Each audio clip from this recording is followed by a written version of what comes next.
اگر عمران خان فوت ہو گیا تو معروف کالم نگار جاوید چودھری نے ایسا کیوں کہا ہے؟ آئیے جانتے ہیں۔ امیدوں کے جال میں پھنسا عمران خان، یہ جاوید چودھری کے تازہ کالم کا عنوان ہے۔ وہ روزنامہ ایکسپریس میں لکھتے ہیں کہ ایک پریشان حال شخص کسی بزرگ کے پاس گیا اور اپنی پریشانیوں کا رونا رونے لگا۔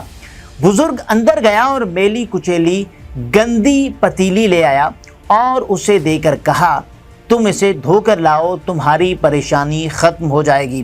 وہ شخص نلکے کے نیچے بیٹھا اور پتیلی چمکا کر لے آیا۔ بزرگ نے برتن دیکھ کر پوچھا، تمہیں اسے باہر سے صاف کرنے میں زیادہ وقت لگا یا اندر سے؟ وہ شخص بولا، حضرت تمام کھانے برتنوں کے اندر پکتے ہیں، یہ اندر سے زیادہ گندے ہوتے ہیں۔ مجھے پتیلی کو اندر سے 2-3 مرتبہ رگڑنا پڑا، باہر سے اسے صرف پانی میں گھما کر صاف کر لیا۔ بزرگ مسکرائے اور بولے، بیٹا، انسان کو بھی برتن کی طرح خود کو اندر سے زیادہ رگڑنا پڑتا ہے، مگر ہم اپنا باطن بدلنے کے بجائے ظاہر تبدیل کرنے میں مصروف رہتے ہیں۔ چنانچہ ہم دنیا میں کوئی بدلاؤ نہیں لا سکتے۔ آپ بھی خود کو اندر سے صاف کرو، باہر کی دنیا خود بخود چمک جائے گی۔ مجھے آج وہ شخص عمران خان محسوس ہو رہا ہے، ایک ایسا عمران خان جو خود کو بدلنے کے بجائے پورے ملک، پوری دنیا کو تبدیل کرنا چاہتا ہے۔ عمران خان بے شک ملک کا مقبول ترین لیڈر ہے۔ اس کی پارٹی نے انتخابی نشان کے بغیر 8 فروری کا الیکشن جیت کر پوری دنیا کو حیران کر دیا۔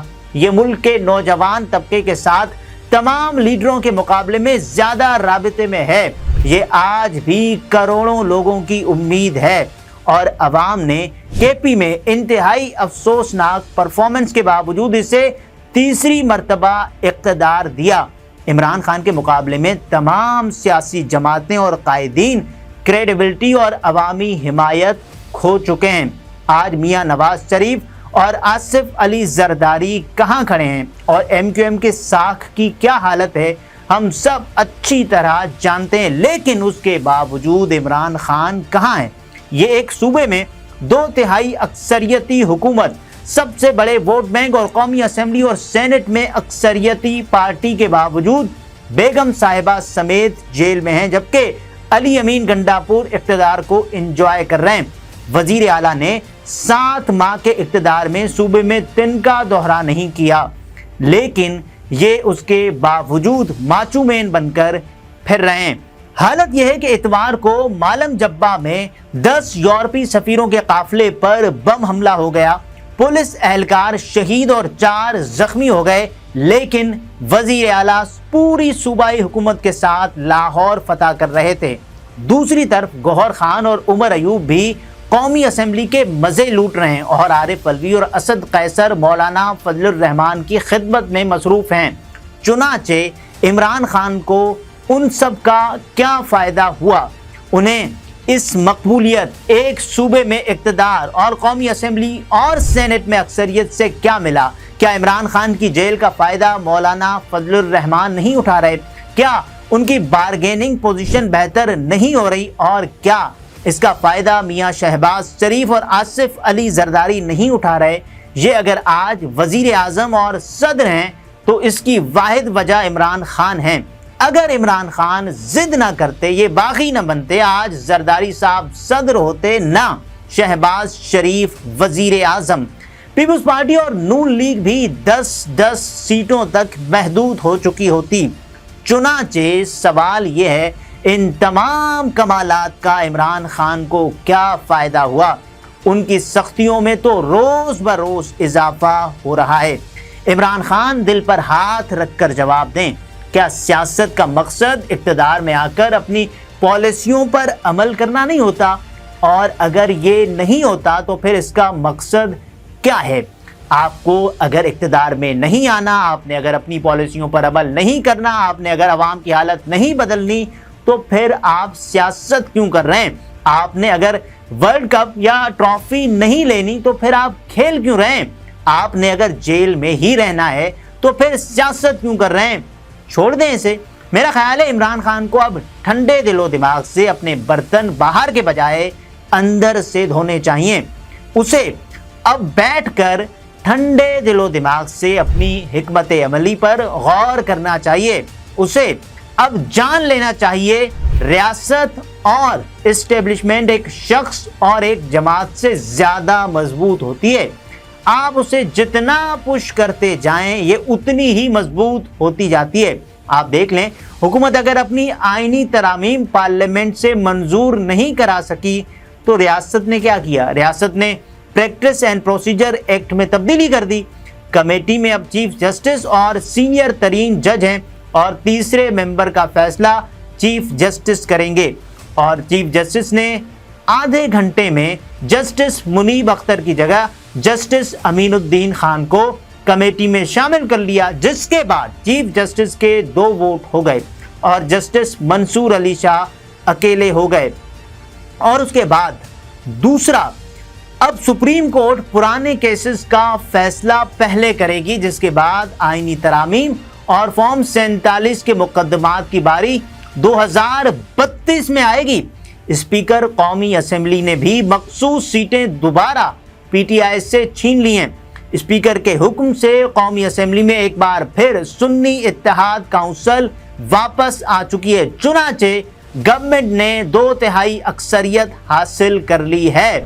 یہ اب ترامیم پاس کر لے گی، جس کے بعد جسٹس قاضی فائز عیسیٰ کو مزید 3 سال مل جائیں گے۔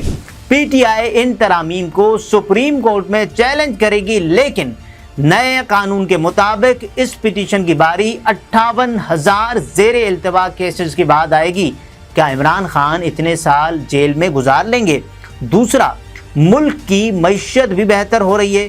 اسٹاک ایکسچینج ریکارڈ پر ریکارڈ قائم کر رہی ہے، مہنگائی 10% سے نیچے آ گئی ہے، ڈالر مستحکم ہو گیا ہے، آئی ایم ایف کا نیا پلان بھی ستمبر میں شروع ہو جائے گا، غیر ملکی سرمایہ کاری کے امکانات بھی نظر آ رہے ہیں، مریم نواز بھی دھڑا دھڑ کام کر رہی ہیں اور وفاقی حکومت بھی کمزور ٹانگوں کے باوجود مضبوط ہوتی جا رہی ہے۔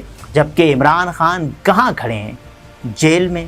عمران خان کا خیال تھا عوام بجلی کے بل ادا نہیں کر سکیں گے، یہ باہر آ جائیں گے اور اس کا فائدہ انہیں جیل میں ہوگا، مگر عوام بجلی کا جھٹکا بھی برداشت کر گئے۔ حکومت آئی پی پیز کے ساتھ مذاکرات کر رہی ہے، لبرٹی پاورز کیپیسٹی پیمنٹس معاف کرنے کے لیے تیار ہے۔ حکومت کو امید ہے باقی آئی پی پیز بھی مان جائیں گے، جس کے بعد بجلی سستی ہو جائے گی۔ عمران خان نے جیل سے عوام کو 2 کالز دیں، لیکن دونوں کالز ناکام رہیں۔ 8 ستمبر کا جلسہ گنڈا پور کی گندی تقریر پر اختتام پذیر ہوا اور پولیس نے پہلی بار پارلیمنٹ ہاؤس میں گھس کر ایم این ایز کو گرفتار کر لیا۔ اگر اسلام آباد ہائی کورٹ کے چیف جسٹس عامر فاروق اور اسپیکر ایاز صادق مدد نہ کرتے تو پی ٹی آئی کے لیڈرز اس وقت بھی جیل میں ہوتے۔ دوسرا، جلسہ 21 ستمبر کو لاہور میں تھا۔ یہ جلسہ آریہ پار تھا، اس میں پوری قوم نے کشتیاں جلا کر باہر نکلنا تھا، لیکن پار ہو سکا اور نہ کوئی کشتی جلی۔ لاہوریے گھروں میں بیٹھ کر سری پائے کھاتے رہے اور پی ٹی آئی کے لیڈر جلسہ گاہ میں ان کا انتظار کرتے رہے۔ آپ جلسے کی کامیابی کا اندازہ اس سے لگا لیجئے۔ علی امین گنڈا پور اپنے قافلے کے ساتھ جلسے کے بعد لاہور پہنچے۔ اپوزیشن لیڈر عمر ایوب لاہور آئے ہی نہیں، جبکہ حماد اظہر، میاں اسلم اقبال اور مراد سعید خود تہخانوں میں چھپ کر قوم کو باہر نکلنے کی دعوت دیتے رہے۔ چنانچہ کیا نتیجہ نکلا؟ یہ جلسہ بھی ناکام ہو گیا۔ عمران خان نے اب کراچی کے جلسے سے امیدیں وابستہ کر لی ہیں، جبکہ وہ جلسہ لاہور کے جلسے سے زیادہ ناکام ہوگا۔ کیونکہ پی ٹی آئی اسٹیبلشمنٹ کی پارٹی ہے اور جب تک اسے اسٹیبلشمنٹ کی سپورٹ نہیں ملے گی اس وقت تک اس کا کوئی جلسہ کامیاب ہوگا اور نہ عوام باہر نکلیں گے۔ عمران خان کی دوسری امید ججز ہیں۔ عمران خان کا خیال ہے حکومت جو ہی ترامیمی پیکج پاس کرائے گی، سپریم کورٹ اور ہائی کورٹس کے آدھے ججز مستعفی ہو جائیں گے اور حکومت دنیا میں منہ چھپاتی پھرے گی۔ اس کا امکان موجود ہے۔ وقت کے ساتھ ساتھ ججز میں فرسٹریشن بڑھ رہی ہے۔